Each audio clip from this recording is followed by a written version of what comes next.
ಓಂ ತದೇತತ್ಸಹಸ್ರಂ ತತ್ಸರ್ವಂ ತಸ್ಯ ಮೇನ್ನಂ ಮಿತ್ರಂ ದಕ್ಷಿಣಂ ತತ್ಸತ್ ಸದಿತಿ ಪ್ರಾಣಃ ಪರೋಕ್ಷಪ್ರಿಯ ಇವ ಹಿ ದೇವಾಃ ಪರೋಕ್ಷಪ್ರಿಯ ಇವ ಹಿ ದೇವಾಃ. ಶ್ರೀ ಗುರುಭ್ಯೋ ನಮಃ. ಮಹಾಭಾರತ ಪ್ರವಚನ ಸರಣಿಯಲ್ಲಿ 1302ನೇ ಅನುಶಾಸನ ಪರ್ವದ 235ನೇ ಭಾಗ ಇದು. ತದಿದಾಸ ಭುವನೇಶು ಜ್ಯೇಷ್ಠಂ ಅಂತ ಮೂಲ ಮಂತ್ರ ಋಗ್ವೇದದಲ್ಲಿ ಹೇಗೆ ವರ್ಣಿತ ಆಗಿದೆ ಅನ್ನೋದನ್ನ ಕಳೆದ ದಿವಸ ಅರ್ಥಪೂರ್ವಕವಾಗಿ ನಾವು ನೋಡಿದ್ದೇವೆ. ಇವತ್ತು ಅದನ್ನ ಸಂಪಾದನೆ ಮಾಡಿದಾಗ ಬೃಹತಿ ಛಂದಸ್ಸಿನಲ್ಲಿ ಅದರ ಸಂಪಾದನೆ ಆದಾಗ ಅದರ ಅರ್ಥ ಏನಾಗ್ತದೆ ಅಂತ ಅನ್ನೋದನ್ನ ಮತ್ತೆ ವಿಶ್ವ ಶಬ್ದದ ಅರ್ಥವನ್ನ ಗಮನಿಸೋಣ. ಓಂ ತದಿದಾಸ ಭುವನೇಶು ಜ್ಯೇಷ್ಠಂ ಪುನದಂ ವೋದತೀನಾಂ ಯತೋ ಜಜ್ಞ ಉಗ್ರಸ್ತ್ವೇಷ ನೃಮ್ನೋ ಋನದಂ ಯೋ ಯುವತೀನಾಂ ಜಾತವೇದಸೇ ಸುನವ ಮಸೋಮರಾತಿ ಯತೋ ನಿದಹಾತಿ ವೇದಾಃ ಸನಃ ಪರ್ಷದತಿ ದುರ್ಗಾಣಿ ವಿಶ್ವಾ ನಾವೇವ ಸಿಂಧುಂ ದುರಿತಾತ್ಯಗ್ನಿಃ ನಿಶತ್ರೋಃ ಸೋಮವೃಷ್ಣ್ಯಂ ನಿಶುಷ್ಮಂ ನಿವಯಸ್ಥಿರಾಂ ದೂರೇ ವಾ ಸತೋ ಅಂತೀವ ಭದ್ರಂ ಕರ್ಣೇಭಿಃ ಶೃಣುಯಾಮ ದೇವಾಃ ಭದ್ರಂ ಪಶ್ಯೇಮಾಕ್ಷಭಿರ್ಯಜತ್ರಾಃ ಸ್ಥಿರೈರಂಗೈಃ ಸ್ತುಷ್ಟವಾಂಸಸ್ತನೂಭಿರ್ವ್ಯಶೇಮ ದೇವಹಿತಂ ಯದಾವುಃ. ಸ್ವಸ್ಥಸುತಾಂ ಶೇಷ ಸನ್ಮಂಗಲಾನಿ ಭವಂತು.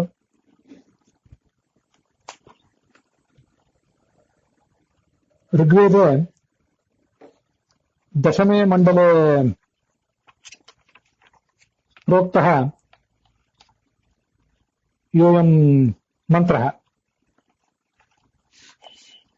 ತದಿದಾಸ ಭುವನೇಷು ಜ್ಯೇಷ್ಠಮಿತಿ. ತದಿದಾಸ ಭುವನೇಷು ಜ್ಯೇಷ್ಠಂ ಯತೋ ಜಜ್ಞ ಉಗ್ರಸ್ತ್ವೇಷಂ ಬ್ರಹ್ಮಣಃ ಸದ್ಯೋ ಜಜ್ಞಾನೋ ನಿರಿಣಾತಿ ಶತ್ರು ನನುಯಂ ವಿಶ್ವೇ ಮದಂತ್ಯೂಮಾಃ ಇತ್ಯಯಂ ದಶಮಮಂಡಲಸ್ಥಃ ಮಂತ್ರಃ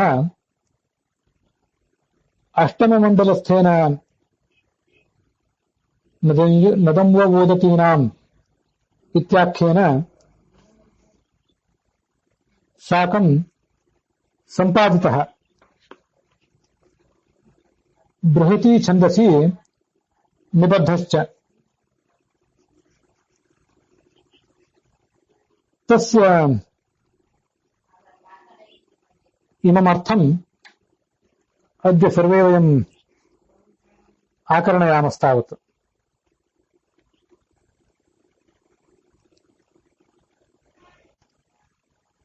ಋಗ್ವೇದದ 10ನೇ ಮಂಡಲದಲ್ಲಿ ತದಿದಾಸ ಭುವನೇಷು ಜ್ಯೇಷ್ಠಂ ಯತೋ ಜಜ್ಞ ಉಗ್ರಸ್ತ್ವೇಷಂ ಬ್ರಹ್ಮಣಃ ಸದ್ಯೋ ಜಜ್ಞಾತಿ ನಿರಿಣಾತಿ ಶತ್ರು ನನುಯಂ ವಿಶ್ವೇ ಮದಂತ್ಯೂಮಾಃ ಅನ್ನುವ ಮಂತ್ರವನ್ನ ಅದರ ಒಂದೊಂದು ಪಾದವನ್ನ 8ನೇ ಮಂಡಲದಲ್ಲಿ ಬರುವಂಥ ನದಂ ವೋದತೀನಾಂ ನವೆಂಯೋ ಯುವತೀನಾಂ ಪತಿಂವೋ ಅಜ್ಞಾನಾಂ ಧೇನೂನ ವಿಶುದ್ಧಸಿ ಅನ್ನುವ ಮಂತ್ರದ ಜೊತೆಗೆ ಹೊಂದಿಸಿಕೊಂಡು ತದಿದಾಸ ಭುವನೇಶು ಜ್ಯೇಷ್ಠಂ ಇದು 10ನೇ ಮಂಡಲದ್ದು. ಪು ಅಂತ ಒಂದು ಹೆಚ್ಚಿನ ಅಕ್ಷರವನ್ನು ಸೇರಿಸಿ ನದಂ ವೋದತೀನಾಂ ಇದಿಷ್ಟು 8ನೇ ಮಂಡಲದ್ದು. ಮತ್ತೆ ಯಥೋ ಜಜ್ಞ ಉಗ್ರಸ್ತ್ವೇಷಂ ಬ್ರಹ್ಮಣಃ ಇದು 10ನೇ ಮಂಡಲದ್ದು. ರು ಅಂತ ಒಂದು ಹೆಚ್ಚಿನ ಅಕ್ಷರವನ್ನು ಸೇರಿಸಿಕೊಂಡು ನದಯ್ಯೋ ಯುವತೀನಾಂ ಅಂತನ್ನುವುದು ಮತ್ತೆ 8ನೇ ಮಂಡಲದ್ದು. ಹೀಗಿದು ಬೃಹತಿ ಛಂದಸ್ಸಿನಲ್ಲಿ ನಿಬದ್ಧವಾದಂತಹ ಮೊದಲನೇ ಒಂದು ಮಂತ್ರ. ಅದರ ಅರ್ಥವನ್ನ ನಾವು ಇವತ್ತು ನಮ್ಮ ಶಕ್ತಿಗನುಸಾರವಾಗಿ ಹೀಗೆ ಶ್ರವಣ ಮಾಡೋಣ.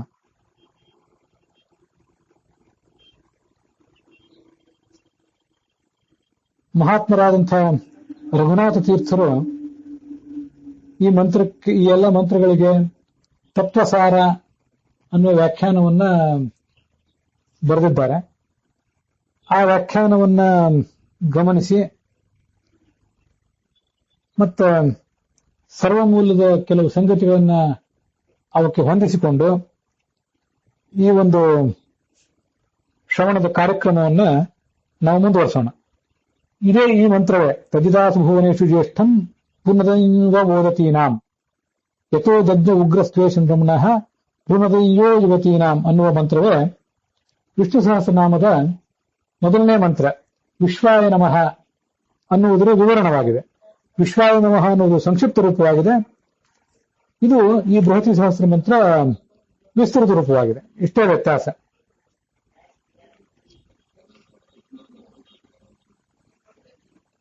ಈ ಪ್ರತಿಯೊಂದು ಶಬ್ದವನ್ನು ನಾವು ನೋಡುವಾಗಲೂ ಕೂಡ ವಿಶ್ವ, ವಿಷ್ಣು ಇತ್ಯಾದಿ ಎಲ್ಲ ಶಬ್ದವನ್ನು ನೋಡುವಾಗಲೂ ಕೂಡ ಅವು ಭಗವಂತನನ್ನು ಹೇಳುವುದರ ಜೊತೆಗೆ ಸ್ವಲ್ಪ ರೂಪಾಂತರ ಮಾಡಿಕೊಂಡ್ರೆ ಭಗವಂತಿಯನ್ನು, ಲಕ್ಷ್ಮೀದೇವಿಯನ್ನು ಕೂಡ ಹೇಗೆ ಹೇಳ್ತವೆ ಅಂತ ಅನ್ನೋದನ್ನ ನಾವು ನೋಡ್ತಾ ಮುಂದುವರಿಯೋಣ.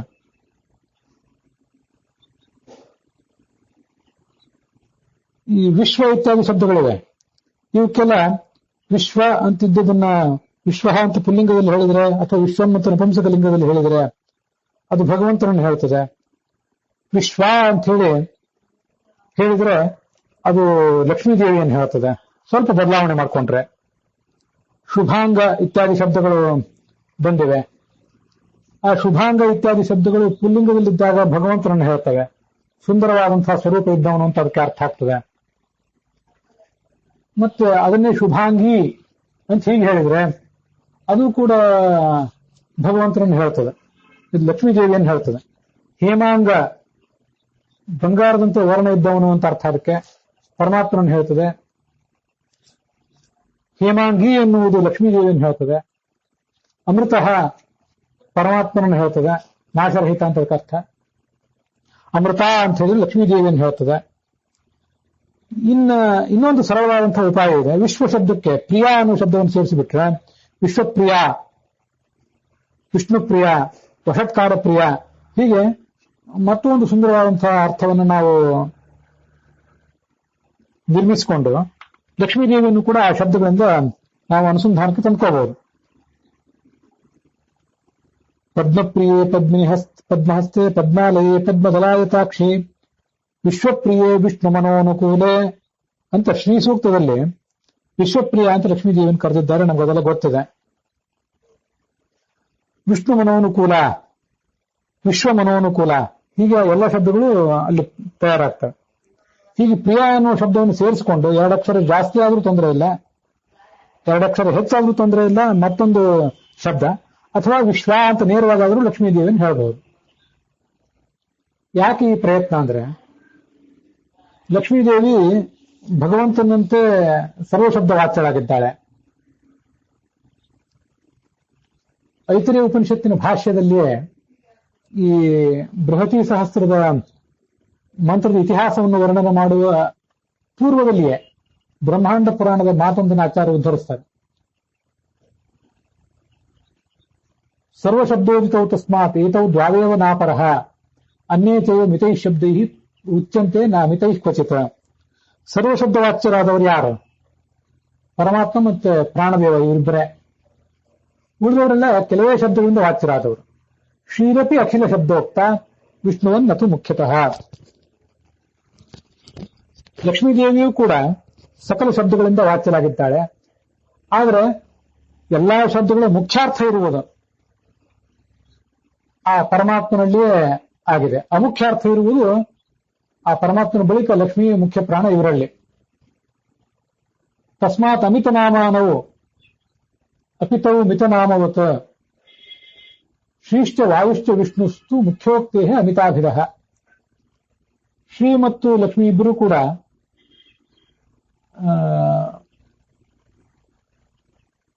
ಅಮುಖ್ಯರಾಗಿ ವಾಚ್ಯರಾಗಿದ್ದಾರೆ ಎಲ್ಲ ಶಬ್ದಗಳಿಂದ. ವಿಷ್ಣು ಮುಖ್ಯವಾಗಿ ಎಲ್ಲ ಶಬ್ದಗಳಿಂದಲೂ ವಾಚ್ಯನಾಗಿದ್ದಾನೆ. ಅನಂತ ನಾಮಕತ್ವಾಚ್ಚ ಸಹ ಅನಂತ ಗುಣ ಈರಿತಃ. ಅನಂತ ನಾಮವುಳ್ಳವನಾದ್ರಿಂದ ಅವನನ್ನ ಅನಂತ ಗುಣ ಅಂತ ಕೂಡ ವರ್ಣಿಸ್ತಾರೆ. ಯಸ್ಮಾತ್ ತದ್ಗುಣಾನೇವ ಪ್ರಥಮ ನಾಮಾನಿ ಯಸ್ಮಾತ್ ತದ್ಗುಣಾನೇವ ಪ್ರಚಕ್ಷತೆ. ಎಲ್ಲ ಶಬ್ದಗಳು ಕೂಡ ಅವನ ಪರಮಾತ್ಮನ ಗುಣಗಳನ್ನೇ ವರ್ಣಿಸ್ತವೆ. ಇತ್ಯಾದಿ ಬ್ರಹ್ಮಾಂಡ ಪುರಾಣದಲ್ಲಿ ಅದನ್ನ ವರ್ಣನೆ ಮಾಡಿದ್ದಾರೆ. ಅದಕ್ಕಾಗಿ ಆ ಲಕ್ಷ್ಮೀದೇವಿಯಲ್ಲೂ ಕೂಡ ಈ ಶಬ್ದಗಳು ಹೇಗೆ ಪ್ರವೃತ್ತ ಆಗ್ತವೆ ಅಂತ ಅನ್ನೋದನ್ನ ನಾವು ನೋಡ್ಬೇಕು.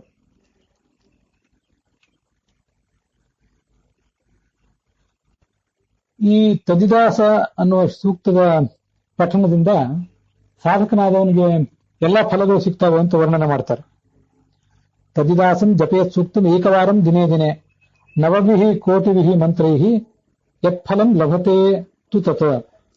ಇದು ಋಗ್ವಿಧಾನದಲ್ಲಿ, ಶೌನಕರ ಋಗ್ವಿಧಾನದಲ್ಲಿ ಹೀಗೆ ವರ್ಣಿಸ್ತಾರೆ. ಒಂದು ಬಾರಿ ಈ ಸೂಕ್ತವನ್ನು ನಿತ್ಯ ಪಠಣ ಮಾಡಬೇಕು. ಹೀಗೆ 9 ಕೋಟಿ ಬಾರಿ ಅದರ ಪಠನ ಆದ್ರೆ ಎಲ್ಲ ಫಲವನ್ನು ಸಾಧಕನಾದವನು ಪಡ್ಕೋತಾನೆ ಅಂತ ಅದರ ವರ್ಣನ ಇದೆ.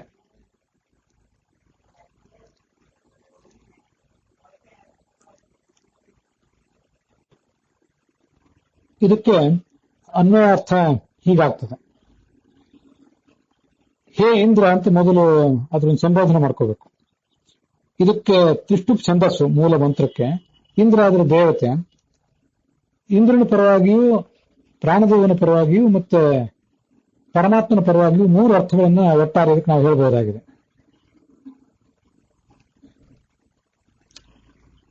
ಅಲ್ಲಿ ಆ ಶಬ್ದಗಳ ನಿಷ್ಪತ್ತಿ ಹೇಗಾಗ್ತದೆ, ಅದ್ರ ಶಬ್ದಗಳ ಅರ್ಥ ಹೇಗಾಗ್ತದೆ ಅಂದ್ರೆ, ಹೇ ಇಂದ್ರ, ಇಂದ್ರ ಶಬ್ದವಾಚ್ಯನಾದ ಭಗವಂತನೇ ಅಂತ ಹೀಗಾದ್ರ ಅರ್ಥ. ಯತಃ ತ್ವೇಷಂ ಬ್ರಹ್ಮಣಃ ಉಗ್ರಹ ದಜ್ಞೆ ವಹ ಓದತೀನಾಂ ನದಂಪು ಯೋ ಯುವತೀನಾಂ ನದಂ ರು ತತ್ ಭುವನೇಶು ಜ್ಯೇಷ್ಠಂ ಆಸಯಿತ್ ಅಂತ ಹೀಗೆ ಒಟ್ಟಾರೆ ಅದರ ಅನ್ವಯ.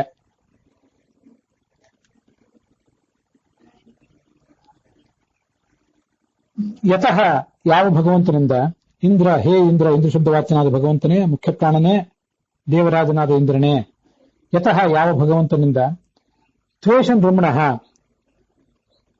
ತ್ವೇಷಂ ಬ್ರಹ್ಮಣ ಅಂದ್ರೆ ತನ್ನ ಕಾಂತಿಯಿಂದ ತನ್ನ ಕಾಂತಿಯಿಂದ ಕಂಗೊಳಿಸುವವನು ಅಂತ ಅರ್ಥ. ಪ್ರದೀಪ್ತವಾದ ಬಲ ಉಳ್ಳವನು ಅಂತ ಸಾಯಣಾಚಾರ್ಯ ಅರ್ಥ ಬರೆದಿದ್ದನ್ನು ಕೂಡ ನಾವು ಹಿಂದೆ ನೋಡಿದ್ದೇವೆ. ಆ ತ್ವೇಷಂ ಬ್ರಹ್ಮಣ ಅನ್ನೋ ಶಬ್ದಕ್ಕೆ ಬೇರೆ ಬೇರೆ ಅರ್ಥಗಳನ್ನು ಕೂಡ ಹೇಳಬಹುದಾಗಿದೆ. ತ್ವೇಷ ಅಂತಂದ್ರೆ ಕಾಂತಿ, ಆ ಕಾಂತಿಯಿಂದ ಕಂಗೊಳಿಸುವವನು ಅಂತ ಅರ್ಥ. ತ್ವೇಷ ದೀಪ್ತಿ ತೇನ ಬ್ರಹ್ಮಣಃ ಶೋಭಿತಃ ಅಂತ ಅರ್ಥ.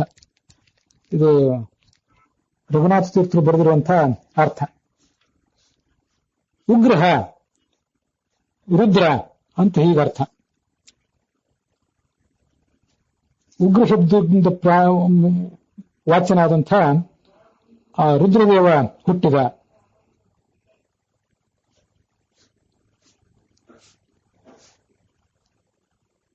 ಆ ರುದ್ರ ಈ ಮುಖ್ಯ ಪ್ರಾಣದಿಂದ ಹುಟ್ಟಿದ. ಇದು ರಘುನಾಥ ತೀರ್ಥರು ಮಾಡಿರುವಂತಹ ಒಂದರ್ಥ.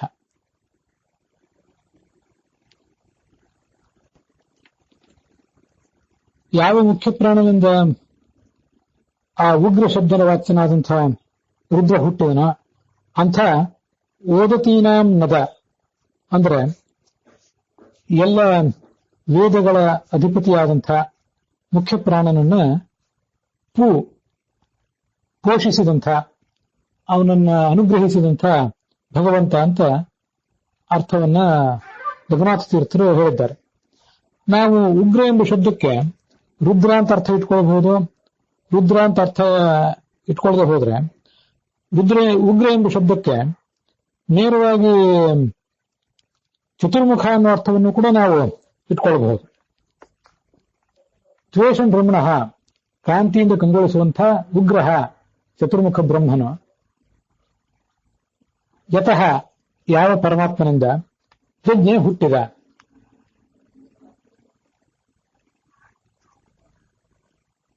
ಯೋ ಬ್ರಹ್ಮಾಣಂ ವಿದಧಾತಿ ಪೂರ್ವಂ ಯೋ ವೈ ವೇದಾಂಶ್ಚ ಪ್ರಹಿಣೋತಿ ತಸ್ಮೈ ತಮ್ಮ ಬುದ್ಧಿಂ ಆತ್ಮತತ್ವ ಪ್ರಕಾಶಂ ಮುಮುಕ್ಷುರ್ವೈ ಶರಣಮಹಂ ಪ್ರಪದ್ಯೆ ಅಂತ ಒಂದು ವೇದವಾಕ್ಯ. ಯೋ ಬ್ರಹ್ಮಾಣಂ ವಿದಧಾತಿ ಪೂರ್ವಂ, ಚತುರ್ಮುಖ ಬ್ರಹ್ಮನನ್ನು ಮೊದಲು ಹುಟ್ಟಿಸಿದವನು ಅವನು. ಯೋ ವೇದಾಂಶ್ಚ ಪ್ರಹಿಣೋತಿ ತಸ್ಮೈ, ಆ ವೇದಗಳನ್ನ ಚತುರ್ಮುಖನಿಗೆ ಉಪದೇಶಿಸಿದವನು ಅವನೇ ಆಗಿದ್ದಾನೆ. ಅಂಥ ಪರಮಾತ್ಮನನ್ನ ಮುಮುಕ್ಷವಾದಂತಹ ನಾನು ಶರಣ ಹೋಗ್ತೇನೆ ಅಂತ ಅಲ್ಲಿ ಕಾಣಿಸುವಂತಹ ಒಂದು ಅರ್ಥ. ಚತುರ್ಮುಖ ಬ್ರಹ್ಮ ಪರಮಾತ್ಮನಿಂದ ಹುಟ್ಟಿದ, ಅವನು ಉಗ್ರ ಎಂಬ ಶಬ್ದದಿಂದ ವಾಚ್ಯನಾಗಿದ್ದಾನೆ. ಯಾಕೆಂದ್ರೆ ಉಗ್ರ ಎಂಬ ಶಬ್ದದಿಂದ ರುದ್ರ ಹೇಗೆ ವಾಚ್ಯನ, ರುದ್ರನಿಗಿಂತ ಮುಖ್ಯವಾಗಿ ಈ ಚತುರ್ಮುಖ ಬ್ರಹ್ಮನೇ ಆ ಉಗ್ರ ಶಬ್ದದಿಂದ ವಾಚ್ಯನಾಗಿದ್ದಾನೆ. ಚತುರ್ಮುಖ ಬ್ರಹ್ಮ ಮತ್ತು ಮುಖ್ಯವಾಗಿ ಎಲ್ಲರೂ ಕೂಡ ಜಗತ್ತಿನ ಉತ್ಪಾದಕರು ಹೌದು, ಜಗತ್ತಿನ ನಾಶಕ್ಕೆ ಅವರು ಕಾರಣರು, ಜಗತ್ತಿನ ಪಾಲನೆಗೂ ಕೂಡ ಅವರು ಕಾರಣರಾಗಿಯೇ ಇದ್ದಾರೆ. ಈ ಉಗ್ರ ಅನ್ನೋ ಶಬ್ದವನ್ನ ಕೋಶಗಳಲ್ಲಿ ನಾವು ಗಮನಿಸಿದ್ರೆ ಉಚ ಸಮವಾಯ ಅಂತ ಒಂದು ಧಾತು, ಆ ಧಾತುವಿನ ಮೂಲಕ ರಕ್ ಅಂತ ಒಂದು ಪ್ರತ್ಯಯವನ್ನ ಆ ವ್ಯಾಕರಣದವರು ಏನು ಹೇಳ್ತಾರೆ, ಆ ಪ್ರಕಾರ ಎಲ್ಲವನ್ನೂ ಕೂಡ ತನ್ನೊಳಗೆ ಸಮವೇತ ಮಾಡಿಕೊಳ್ಳುವವನು, ತನ್ನೊಳಗೆ ಎಲ್ಲವನ್ನೂ ಸೆಳೆದುಕೊಳ್ಳುವವನು ಅಂತ ಹೀಗೆ ಅದಕ್ಕೆ ಅರ್ಥ ಆಗ್ತದೆ. ಆ ಉಗ್ರ ಅನ್ನೋ ಶಬ್ದಕ್ಕೆ ಪ್ರಳಯ ಮಾಡುವವನು ಅಂತ ಅರ್ಥ ಆಗಬಹುದು, ಅಥವಾ ಎಲ್ಲ ಭಕ್ತರನ್ನ ತನ್ನ ಬಳಿಗೆ ಸೆಳೆದುಕೊಳ್ಳುವವನು ಅಂತನೂ ಅರ್ಥನೂ ಆಗ್ಬಹುದು. ಹಾಗಾಗಬಾರ್ದು ಅಂತ ಏನಿಲ್ಲ. ಆದ್ರಿಂದ ಉಗ್ರ ರುದ್ರ, ಅದೇ ಕಾರಣದಿಂದಲೇ ಉಗ್ರನಾದವನು ಈ ಮುಖ್ಯ ಪ್ರಾಣ ಮತ್ತು ಚತುರ್ಮುಖ ಬ್ರಹ್ಮರು ಕೂಡ ಹೌದು.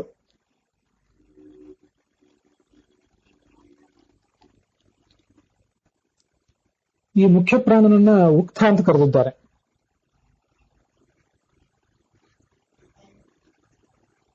ಉಕ್ತ ಅನ್ನೋ ಶಬ್ದವು ಉಗ್ರ ಅನ್ನೋ ಶಬ್ದವು ಕೂಡ ಸಮಾನವಾಗಿ ಮುಖ್ಯ ಪ್ರಾಣನನ್ನ ಹೇಳ್ತವೆ.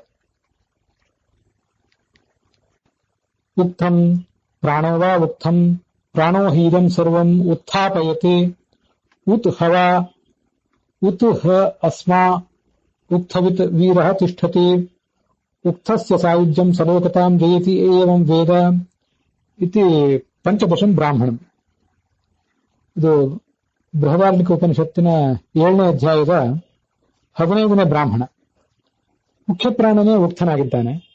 ಯಾಕಂದ್ರೆ ಈ ಜಗತ್ತೆಲ್ಲ ಅವನೇ ಸೃಷ್ಟಿ ಮಾಡ್ತಾನೆ.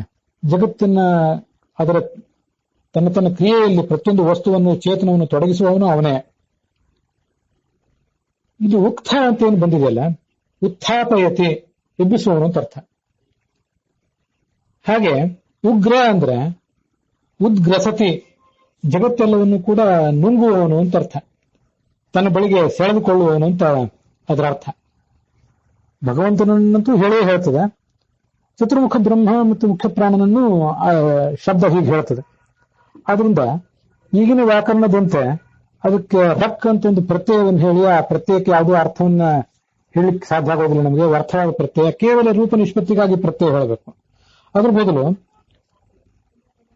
ಉದ್ಗ್ರಸತಿ, ಆ ಎಲ್ಲವನ್ನೂ ಕೂಡ ನುಂಗುವಂಥವನು, ಹೀಗೆ ಉಗ್ರಸತಿ ಅಂತ ಅವನನ್ನು ಹೇಳಬಹುದು. ಅದಕ್ಕಾಗಿ ಹೀಗೆ ಉಗ್ರ ಶಬ್ದದಿಂದ ಚತುರ್ಮುಖ ವಾಚನಾದ ಮೇಲೆ ಕಾಂತಿಯಿಂದ ಕಂಗೊಳಿಸುವಂತಹ ಚತುರ್ಮುಖ ಬ್ರಹ್ಮ ಈ ಪರಮಾತ್ಮನಿಂದ ಹುಟ್ಟಿದ.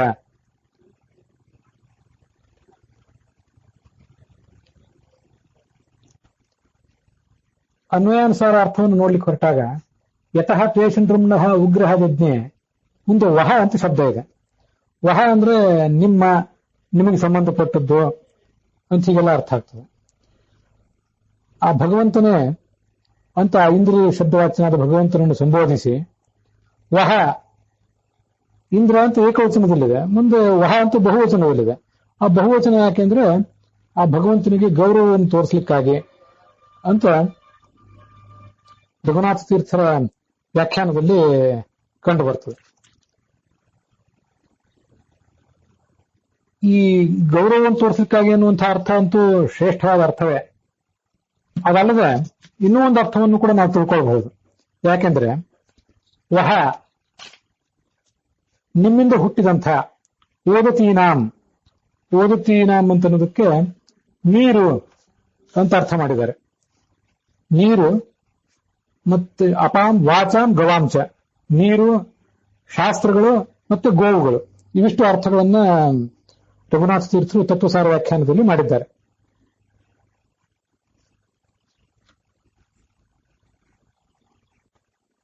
ಆಪೋ ವಾ ಓದತ್ಯಃ ಯಾಹ ದಿವ್ಯಾಹ ತಾಹ ಇದಂ ಹಿ ಸರ್ವಂ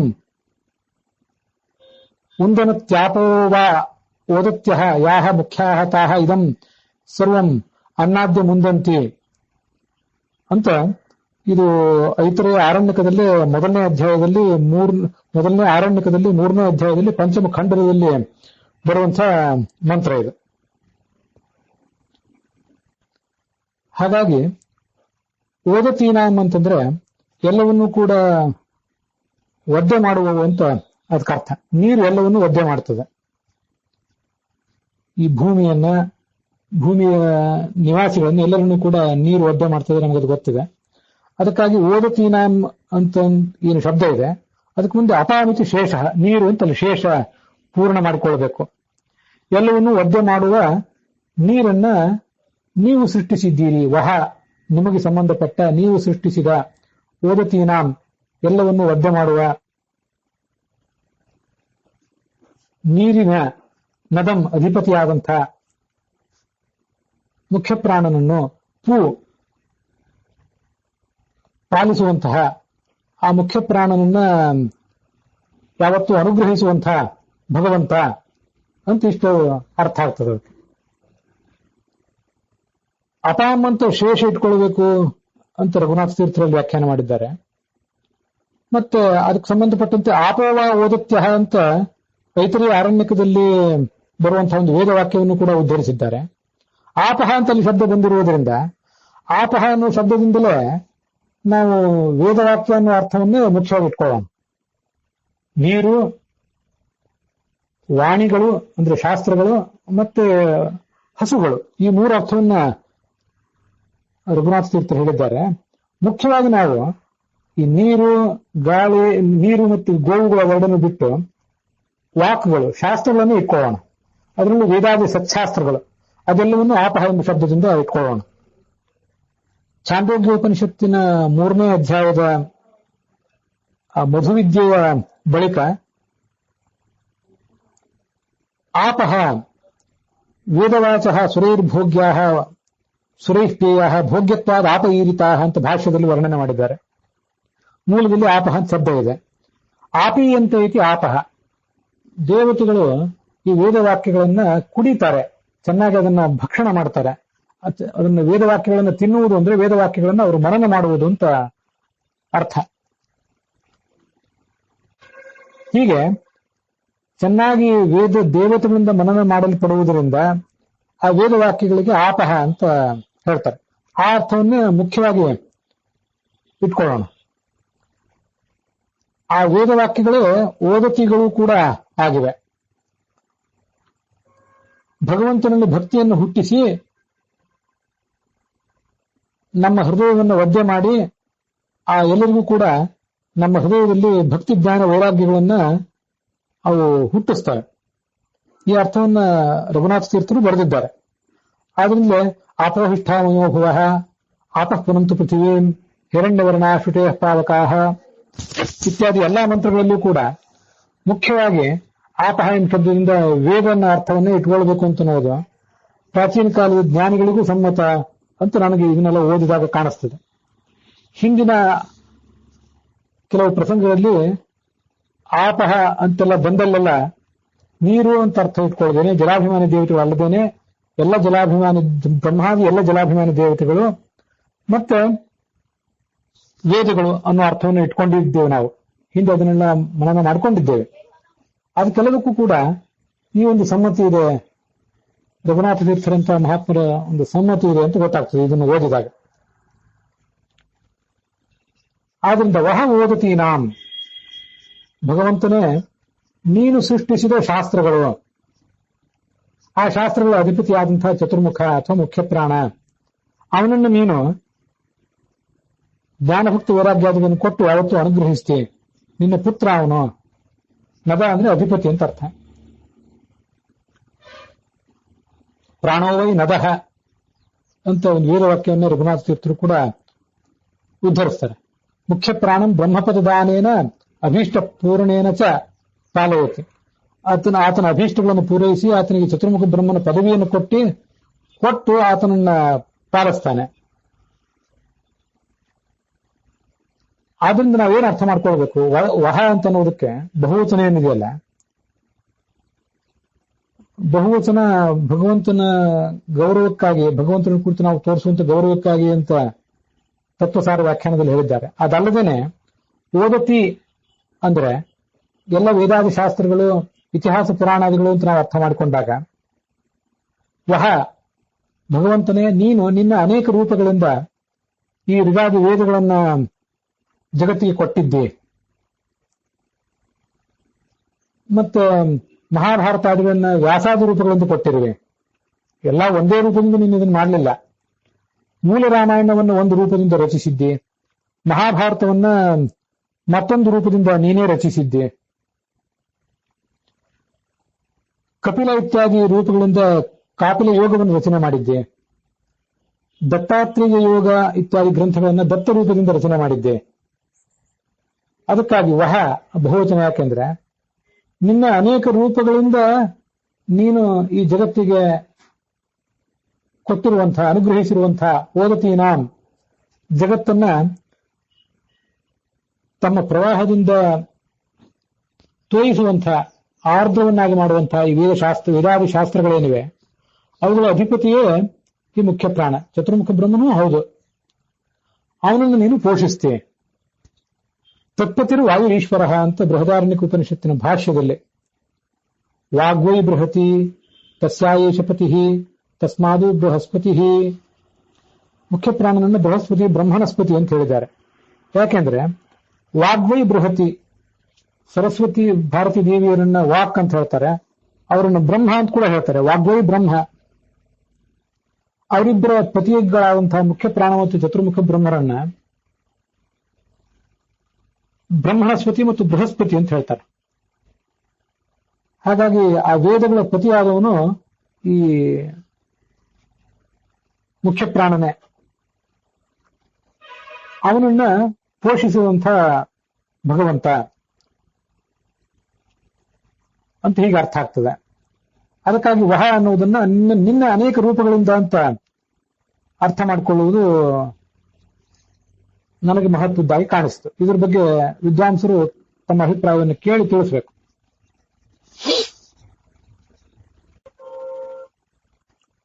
ಆಪಹ ಅಂತನ್ನುವುದಕ್ಕೆ ನೀರು ಅಂತ ಅರ್ಥ ಇಟ್ಕೊಂಡ್ರು ಅದಕ್ಕೂ ಶಾಸ್ತ್ರದ ಆಧಾರ ಇದ್ದೇ ಇದೆ. ಬ್ರಹ್ಮಸೂತ್ರ ಭಾಷ್ಯದಲ್ಲಿ 1ನೇ ಅಧ್ಯಾಯದ 1ನೇ ಪಾದದಲ್ಲಿ ಅಂತಸ್ತದ್ಧರ್ಮೋಪದೇಶಾತ್ ಅಂತ ಒಂದು ಸೂತ್ರ, 20ನೇ ಸೂತ್ರ ಅದು. ಅಲ್ಲಿ ಸೋಭಿಧ್ಯಾಯ ಶರೀರಾತ್ ಸ್ವಾತ್ ಶುಶ್ರೂಕ್ಷರು ವಿವಿಧಾ ಪ್ರಜಾಃ ಅಪಯೇವ ಸಸರ್ಜಾದು ತಾಸು ವೀರ್ಯ ನವಾಸೃಜತ್ ತದಂಡ ನಭೋದ್ಧೈನಂ ಸಹಸ್ರಾಂಶು ಸಮಪ್ರಭಂ ಯಸ್ಮಿನ್ ಯಜ್ಞೆ ಸ್ವಯಂ ಬ್ರಹ್ಮ ಸರ್ವಲೋಕ ಪಿತಾಮಹಃ ಆಪೋ ನಾರಾ ಇತಿ ಪ್ರೋಕ್ತಾಃ ಆಪೋ ವೈ ನರಸೂನವಃ ಅಯನಂ ತಸ್ಯತಾಃ ಪೂರ್ವಂ ತೇನ ನಾರಾಯಣ ಸ್ಮೃತಃ ಇತಿ ವ್ಯಾಸಸ್ಮೃತೇಃ. ವ್ಯಾಸಸ್ಮೃತಿ ಅಂತ ಒಂದು ಗ್ರಂಥವನ್ನ ಅಲ್ಲಿ ಉದ್ಧರಿಸ್ತಾರೆ. ಆ ಪರಮಾತ್ಮ ಅಭಿಧ್ಯಾಯ ಆಲೋಚನೆ ಮಾಡಿದೆ. ಈ ಜಗತ್ತನ್ನು ಸೃಷ್ಟಿಸಬೇಕು ಅಂತ ಆಲೋಚನೆ ಮಾಡಿದೆ. ಅದಕ್ಕೆ ಮೊದಲು ನೀರನ್ನ ಸೃಷ್ಟಿಸಿದ. ಆ ನೀರಿನಲ್ಲಿ ತನ್ನ ವೀರ್ಯವನ್ನ, ತನ್ನ ಶಕ್ತಿಯನ್ನ ಇಟ್ಟ. ಸೂರ್ಯನಂತೆ ಕಂಗೊಳಿಸುವ ಬಂಗಾರದ ಒಂದು ಬ್ರಹ್ಮಾಂಡ ಅಲ್ಲಿ ಹುಟ್ಟಿತು. ಆ ಬ್ರಹ್ಮಾಂಡದಲ್ಲಿ ಚತುರ್ಮುಖ ಬ್ರಹ್ಮ ಪರಮಾತ್ಮನಿಂದಲೇ ಹುಟ್ಟಿದ. ಯಸ್ಮಿನ್ ಯಜ್ಞೆ ಸ್ವಯಂ ಬ್ರಹ್ಮ ಸರ್ವಲೋಕ ಪಿತಾಮಹ. ಈ ವ್ಯಾಸಸ್ಮೃತಿಯನ್ನು ಯಾಕೆ ಉದ್ಧರಿಸ್ತಿದ್ದೇನೆ ಅಂದ್ರೆ, ಇಲ್ಲಿಯೂ ಕೂಡ ಯತಃ ತ್ವೇಷಂಧುಮ್ನಃ ಉಗ್ರಹ ಯಜ್ಞೆ, ಆ ಚತುರ್ಮುಖ ಬ್ರಹ್ಮ ಹುಟ್ಟಿದ ಅಂತನ್ನುವುದು ಈ ವೇದವಾಕ್ಯದಲ್ಲೂ ಕೂಡ ಸೂಚಿತ ಆಗಿದೆ. ಅದಕ್ಕಾಗಿ ಆ ವ್ಯಾಸಸ್ಮೃತಿಯ ಶ್ಲೋಕಗಳನ್ನು ಇಲ್ಲಿ ಉದ್ಧರಿಸ್ತಿದ್ದೇನೆ. ಆಪೋ ನಾರಾಯತಿ ಪ್ರೋಕ್ತಾಹ, ನರಶಬ್ದವಾಚ್ಯನಾದ ಭಗವಂತನಿಂದ ಹುಟ್ಟಿದ್ರಿಂದ ನೀರಿಗೆ ನಾರ ಅಂತ ಕರೀತಾರೆ. ಆ ನೀರು ಇವನಿಗೆ ಹಿಂದೆ ಆಶ್ರಯವಾಗಿತ್ತು. ಆ ನೀರಿನಲ್ಲೇ ಇವನು ಮಲಗಿದ್ದ, ಆದ್ರಿಂದ ಇವನಿಗೆ ನಾರಾಯಣ ಅಂತ ಹೆಸರು. ಇದು ನಮ್ಗೆ ಗೊತ್ತಿದೆ.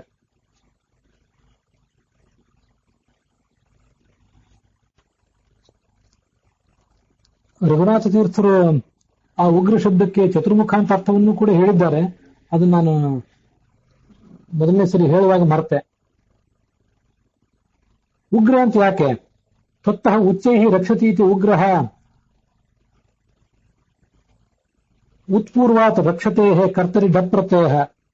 ಉತ್ತಂತು ಉಪಸರ್ಗ ರಕ್ಷಧಾತು, ಅದಕ್ಕೆ ಡಪ್ರತ್ಯಯ ಬಂದು ಅದಕ್ಕೆ ಮುಂದೆ ಉಗ್ರ ಎಂಬ ಶಬ್ದ ನಿಷ್ಪನ್ನವಾಗಿದೆ. ಉಗ್ರಹ ಚತುರ್ಮುಖ ರುದ್ರೋವ, ಚತುರ್ಮುಖ ಅಂತ ಅರ್ಥವನ್ನು ಕೂಡ ಅವರೇ ರಘುನಾಥ ತೀರ್ಥರೇ ಹೇಳಿದ್ದಾರೆ. ಯಸ್ಮಾತ್ ಯಜ್ಞೆ ತಸ್ಮಾತ್ ಬ್ರಹ್ಮ ಪ್ರಳಯ ಕಾಲೇ ಆಸ, ಆ ಪರಮಾತ್ಮ ಪ್ರಳಯ ಕಾಲದಲ್ಲೂ ಅವನಿದ್ದ.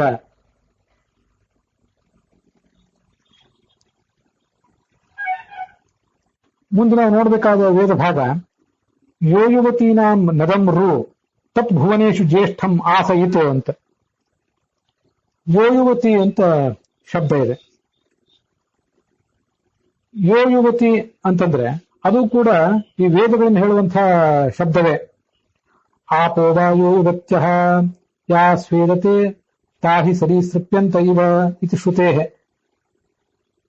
ಈ ಯೋ ಯುವತಿ ಎಂಬ ಶಬ್ದದಿಂದಲೂ ಆಪುಗಳನ್ನ ಅಂದ್ರೆ ನೀರನ್ನ ಮತ್ತೆ ವೇದ ವಾಕ್ಯಗಳನ್ನೇ ತಗೊಳ್ಬೇಕು ಅನ್ನೋದಕ್ಕೆ ಐತರೆಯ ಆರಣ್ಯಕದಲ್ಲೇ ಆಧಾರ ಇದೆ. ಆದ್ರಿಂದ ಇಲ್ಲೂ ಕೂಡ ಯೋ ಯುವತಿ ಎಂಬ ಶಬ್ದದಿಂದಲೂ ಆ ವೇದಗಳನ್ನೇ ನಾವು ಸ್ವೀಕಾರ ಮಾಡೋಣ. ನೀರು ಎಂಬ ಅರ್ಥ ಆಮೇಲೆ ಆಯ್ತು. ಅವುಗಳ ನದ ಅಂದ್ರೆ, ಆ ವೇದಗಳ ನದ ಅಂದ್ರೆ ಅಧಿಪತಿ ಆದಂತಹ ಪ್ರಾಣ. ಆ ಪ್ರಾಣನನ್ನ ರಮಯತಿ ಸುಖಪಡಿಸಿದಂಥ, ಯಾವತ್ತೂ ಅವನಿಗೆ ಸುಖ ಕೊಡುವಂಥ ರೂಪ ಇದು. ಅಂಥ ಆ ಭಗವಂತನ ಆ ವಿಶ್ವ ಎಂಬ ರೂಪ ಭುವನೇಶು ಜ್ಯೇಷ್ಠಂ, ಭುವನೇಶು ಸಮಸ್ತ 14 ಲೋಕಗಳಲ್ಲಿ ಜ್ಯೇಷ್ಠಂ ಆಸಯಿತು, ಅದು ಜ್ಯೇಷ್ಠವಾಗಿ ಅತ್ಯಂತ ಶ್ರೇಷ್ಠವಾಗಿ ಆಸಯಿತು, ಇದ್ದೇ ಇತ್ತು ಅಂತ ಹೀಗಾದರ ಅರ್ಥ. ಯೋ ಯುವತಿ ಅನ್ನುವ ಶಬ್ದ ಯು ಮಿಶ್ರಣ ಅಮಿಶ್ರಣಯೋಹ ಅನ್ನುವ ಶಬ್ದದಿಂದ ಹುಟ್ಟಿದ್ದು. ಈಗೂ ಕೂಡ ಯುವತಿ, ಯುವತಿ ಅನ್ನುವ ಸ್ತ್ರೀಯೊಬ್ಬನ್ನು ಹೇಳುವಂತಹ ಶಬ್ದ ಯುವತಿ ಅಂತ ಹ್ರಸ್ವ ಇಕಾರ ಅಂತ. ಯುವತಿ ಅಂತ ದೀರ್ಘ ಈಕಾರಾಂತವಾಗಿಯೂ ಕೂಡ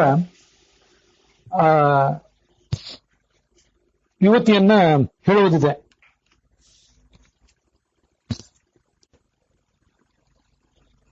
ಯುವತಿ ಅನ್ನುವಲ್ಲಿ ಯುವನ್ ಶಬ್ದದ ಮೇಲೆ ತಿ ಅನ್ನುವ ಪ್ರತ್ಯಯ ಬಂದಿದೆ. ಯುವ ಎಂಬ ಶಬ್ದ ಹುಟ್ಟುವುದು ಹೇಗೆ? ಯವತೀತಿ ಯುವ, ಮಿಶ್ರಣ ಅಮಿಶ್ರಣಯೋಹ, ಯು ಮಿಶ್ರಣ ಅಮಿಶ್ರಣಯೋಹ ಅಂತ ಧಾತು. ತುಂಬಾ ಸುಂದರವಾದಂತಹ ಶಬ್ದ ಅದು ಯುವ ಅಂತ ಅನ್ನೋದು. ಮಿಶ್ರಣ ಅಮಿಶ್ರಣ ಎರಡೂ ಸೇರಿರ್ತದೆ. ಅವನು ಉತ್ತಮವಾದಂತಹ ಸಂಗತಿಗಳ, ಉತ್ತಮವಾದಂತಹ ವಿಚಾರಗಳ ಬಗ್ಗೆ ಕೆಲವು ಬಾರಿ ಆಸಕ್ತಿ ತೋರಿಸ್ತಾನೆ, ಕೆಲವು ಬಾರಿ ಆಸಕ್ತಿ ತೋರಿಸೋದಿಲ್ಲ ಅಂತ ಹೀಗೆ ಅದಕ್ಕೆ ನಾವು ಅರ್ಥ ಮಾಡ್ಕೊಳ್ಬಹುದು. ಒಳಿತು ಕೆಡುಕುಗಳ ಮಿಶ್ರಣ ಈ ಯೌವನ ಅಂತ ಅನ್ನೋದು.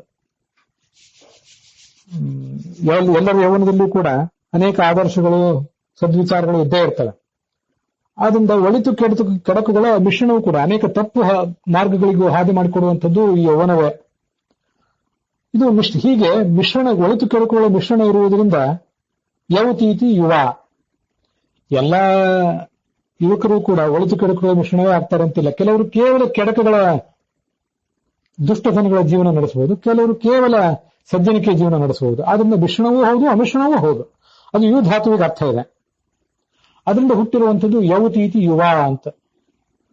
ಅದರಿಂದ ಮುಂದೆ ತಿ ಪ್ರತ್ಯಯ ಬಂದು ಯುವತಿ ಅಂತ ಹ್ರಸ್ವ ಇಕಾರಾಂತವಾದ ಶಬ್ದ ಆಗ್ತದೆ. ಯುವತಿ ಅಂತ ದೀರ್ಘ ಈಕಾರಾಂತವಾಗಿ ಶಬ್ದ ಆಗ್ತದೆ.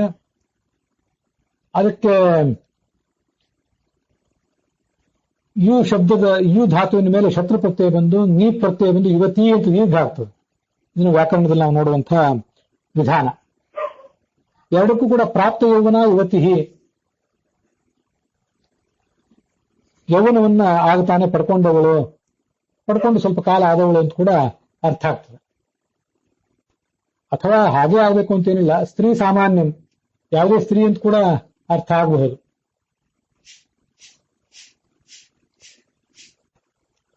ರಘುನಾಥ ತೀರ್ಥರು ಅದನ್ನು ತಿಳಿಸುವಂತೆ ಇವು ಮಿಶ್ರಣಾಮಿಶ್ರಣಯೋ ಧಾತುವಿನ ಮೇಲೆ ಈ ಯಂಗ್ಲುಕ್ ಪ್ರತ್ಯಯ ಯಂಗಂತ ಯಂಗ್ಲುಗಂತ ಅಂತ ಎರಡು ವಿಭಾಗಗಳಿವೆ ಸಂಸ್ಕೃತದಲ್ಲಿ.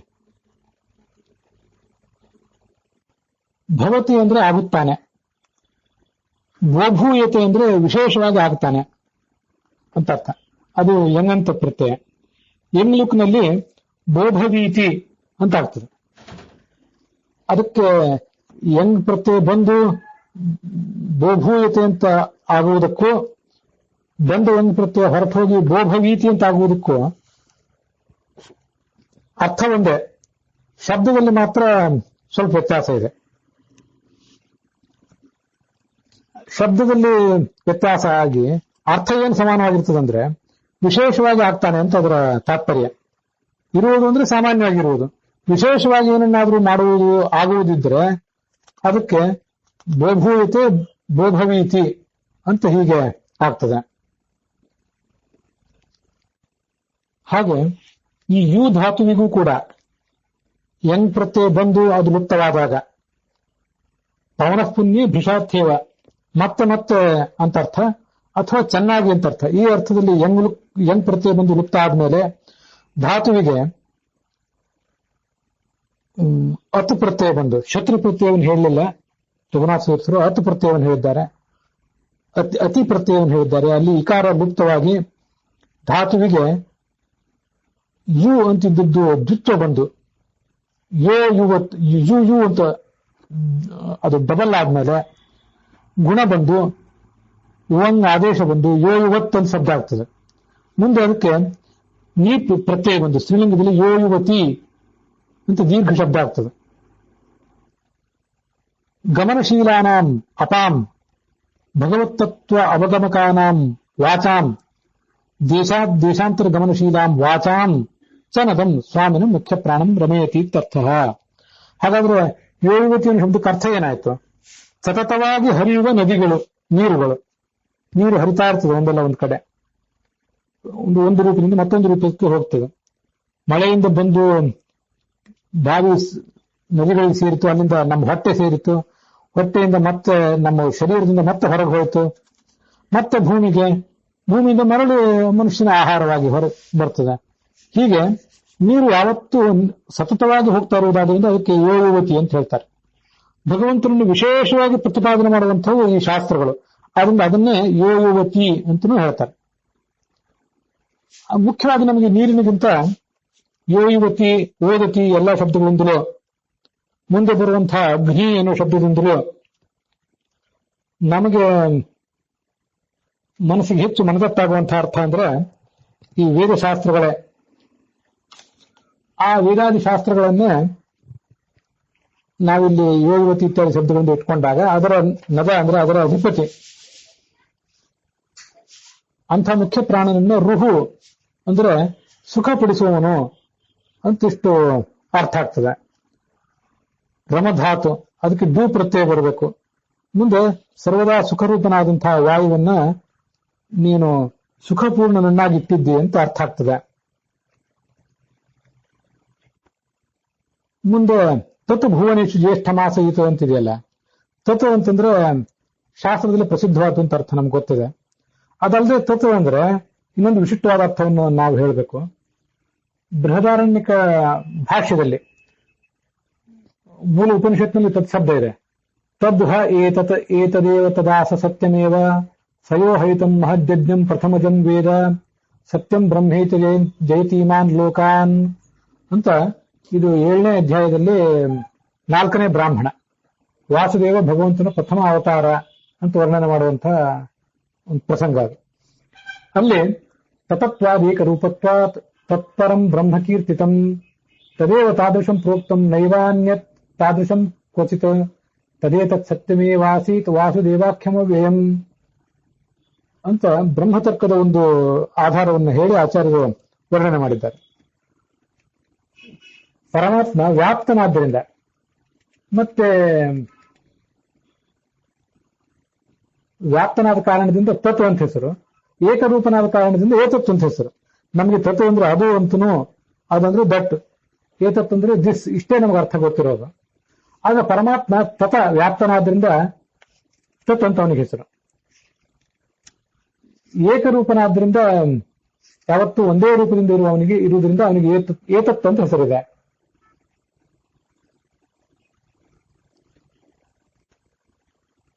ಹೀಗೆ ತತ್ ಅಂತಂದ್ರೆ ವ್ಯಾಪ್ತನಾದಂತಹ ಭಗವಂತ ಭುವನೇಶು ಜ್ಯೇಷ್ಠಂ, ಈ 14 ಲೋಕಗಳಲ್ಲಿ ಜ್ಯೇಷ್ಠನಾಗಿ, ಎಲ್ಲರಿಗೂ ಕೂಡ ಜ್ಯೇಷ್ಠನಾಗಿ, ಸಾಕಾಷ್ಠ ಸಾ ಪರಾಗತಿ ಅಂತ ಹೇಳುವಂತೆ ತಾರತಮ್ಯ ಕಕ್ಷಾದ ಉನ್ನತ ಸ್ಥಿತಿಯಲ್ಲಿ ಆಸಯಿತ ಇದ್ದೇ ಇದ್ದಾನೆ ಅಂತ ಹೀಗೆ ಅದರ ಒಟ್ಟು ತಾತ್ಪರ್ಯ ಅರ್ಥ ನಮ್ಗೆ ಗೋಚರ ಆಗ್ತದೆ. ಹೀಗಿದು ಪರಮಾತ್ಮನನ್ನು ಮುಖ್ಯವಾಗಿ ಪ್ರತಿಪಾದನೆ ಮಾಡ್ತದೆ. ಮುಂದೆ ಮುಖ್ಯ ಪ್ರಾಣನನ್ನ, ಮುಂದೆ ಇಂದ್ರನನ್ನು ಕೂಡ ಪ್ರತಿಪಾದನೆ ಮಾಡ್ತದೆ. ಪರಮಾತ್ಮನನ್ನು ಪ್ರತಿಪಾದನೆ ಮಾಡುವ ಈ ಅರ್ಥವನ್ನು ನೋಡಿದ ಬಳಿಕ ಉಳಿದ ಅರ್ಥಗಳನ್ನ ನಾವಿಲ್ಲಿ ನೋಡುವುದೇನೋ ಅಷ್ಟು ಮಹತ್ವದ್ದಲ್ಲ, ನಮಗೆ ಆ ಒಂದು ಅರ್ಥ ಸಾಕು. ವಿಶ್ವ ಎಂಬ ಶಬ್ದದ ವಿಸ್ತೃತ ರೂಪ ಇದು ಅಂತ ನಾವು ನೋಡಿದ್ವಿ. ಅದನ್ನ ರಘುನಾಥ ತೀರ್ಥರು ವಿಶ್ವ ವಾಯು ಸಮುದ್ದಿಷ್ಟ ವಿಶ್ವ ವಾಯು ಇತಿ ಶ್ರುತೇ, ವಿಶ್ವ ವಾಯು ಅಂತ ಒಂದು ವೇದವಾಕ್ಯವನ್ನ ರಘುನಾಥ ತೀರ್ಥರು ಉದ್ಧರಿಸಿದ್ದಾರೆ. ಅದು ಅಲ್ಲದೆ ನಾವು ಕೂಡ ಬೃಹದಾರಣ್ಯಕ ಉಪನಿಷತ್ತಿನ ಭಾಷ್ಯದಲ್ಲಿಯೇ ವಿಶ್ವ ವಾಯು ಸಮುದ್ದಿಷ್ಟ ಪೂರ್ಣತ್ವ ಜೀವಸಂಘತಃ ಅಂತೊಂದೇನು ಆಧಾರವಾಕ್ಯ ಕೇಳಿ ಬರ್ತದೆ. ಅದಕ್ಕನುಸಾರವಾಗಿ ವಿಶ್ವ ಅಂದ್ರೆ ವಾಯು ಎಂಬ ಶಬ್ದದಿಂದ, ವಿಶ್ವ ಶಬ್ದದಿಂದ ವಾಯುವನ್ನ ಅರ್ಥ ಮಾಡಿಕೊಳ್ಳೋಣ. ಯಾಕಂದ್ರೆ ಎಲ್ಲ ಜೀವರಿಗಿಂತ ಅವನು ಪೂರ್ಣನಾಗಿದ್ದಾನೆ. ಅಂಥ ವಾಯುವನ್ನ ವಾತಿ ಅಭೀಷ್ಟದಾನಾದಿನ, ಅವನಿಗೆ ಬೇಕಾದೆಲ್ಲವನ್ನು ಕೊಡ್ತಾನೆ. ವಿಶ್ವಂ ವಾಯುವನ್ನು ವಾತಿ ಅವನಿಗೆ ಬೇಕಾದನ್ನು ಕೊಡುವುದರ ಮೂಲಕ ಅವನನ್ನು ಪೋಷಿಸ್ತಾನಾದ್ರಿಂದ ವಿಶ್ವ ಶಬ್ದದ ಅರ್ಥ ಇಲ್ಲಿ ಪೂರ್ಣದಂ ಎಂಬ ಶಬ್ದದಿಂದ ಪ್ರತಿಪಾದಿತ ಆಗಿದೆ.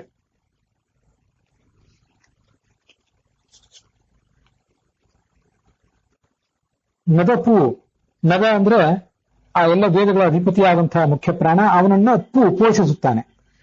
ಈ ಅರ್ಥವೇ ವಿಶ್ವ ಎಂಬ ಶಬ್ದದಲ್ಲಿ ಸಂಕ್ಷಿಪ್ತವಾಗಿದೆ. ಆದ್ರಿಂದ ವಿಶ್ವ ಎಂಬ ಭಗವಂತನ ಮೊದಲನೇ ರೂಪ ಈ ನದಪು ಎಂಬ ಶಬ್ದದಿಂದ ಇಲ್ಲಿ ವರ್ಣಿತ ಆಗಿರುವುದರಿಂದ ತದಿದಾಸ ಭುವನೇಶು ಜ್ಯೇಷ್ಠಂ ಪುನದಮ್ಮ ಓದತೀನಾಂ ಯಥೋ ಜಜ್ಜ ಉಗ್ರಸ್ತ್ವೇಷಂ ಋನ್ನಃ ಋಣದಯ್ಯೋ ಯುವತೀನಾಂ ಎಂಬ ಮಂತ್ರದಿಂದ ಆ ವಿಶ್ವ ಶಬ್ದದ ಅರ್ಥವನ್ನು ನಾವು ತಿಳ್ಕೊಳ್ಬೇಕು. ಇದು ರಘುನಾಥ ತೀರ್ಥರು ಹೇಳಿಕೊಟ್ಟಿರುವಂತಹ ಒಂದು ಅರ್ಥ. ಅದಲ್ಲದೆ ನನಗೆ ಆ ವೇದವಾಕ್ಯದ ಆರಂಭದಲ್ಲಿಯೇ ಪುನದಂ ಅಂತ ಮುಂದೆ ಹೋಗುವುದು ಒಂದು ವಿಷಯ ಬೇರೆ ಆಯಿತು. ಭುವನೇಶು ಜ್ಯೇಷ್ಠಂ ಅಂತ ಇದೆಯಲ್ಲ, ಭುವನಗಳು ಅಂದ್ರೆ 14 ಲೋಕಗಳು, ಅವುಗಳಲ್ಲಿ ಭಗವಂತ ಜ್ಯೇಷ್ಠನಾಗಿ ಇದ್ದಾನೆ. ವಿಶ್ವ ಎಂಬ ಶಬ್ದವು ಕೂಡ ಅದೇ ಅರ್ಥವನ್ನೇ ಹೇಳ್ತದೆ. ವಿಶ್ವ ಅಂದ್ರೆ ಈ 14 ಲೋಕಗಳು, ಸಮಸ್ತ ಪ್ರಪಂಚ. ಆ ಲೋಕಗಳಲ್ಲಿ ಈತ ವಾತಿ ಇದ್ದಾನೆ. ಅದರಿಂದ ವ ಅನ್ನೋದು ಏನನ್ನ ಅರ್ಥ ಹೇಳ್ತದೋ, ಭುವನೇಶು ಜ್ಯೇಷ್ಠ ಅನ್ನುವ ಶಬ್ದವು ಕೂಡ ಅದನ್ನೇ ಹೇಳ್ತದೆ. ಹೀಗೆ ಭುವನೇಶು ಜ್ಯೇಷ್ಠಂ ಎಂಬ ಶಬ್ದದಿಂದ, ಎರಡು ಶಬ್ದಗಳಿಂದ, ಮತ್ತೆ ನದಂಪು ಎಂಬ 2 ಶಬ್ದಗಳಿಂದ ವಿಶ್ವ ಶಬ್ದದ ಅರ್ಥವೇ ಪ್ರತಿಪಾದಿತ ಆಗಿದೆ ಅಂತ ನಾವು ತಿಳಿಯಬಹುದಾಗಿದೆ. ಇಲ್ಲಿಗೆ ಈ ಭಾಗ ಸಮಾಪ್ತಿಯನ್ನು ಕಂಡಿದೆ.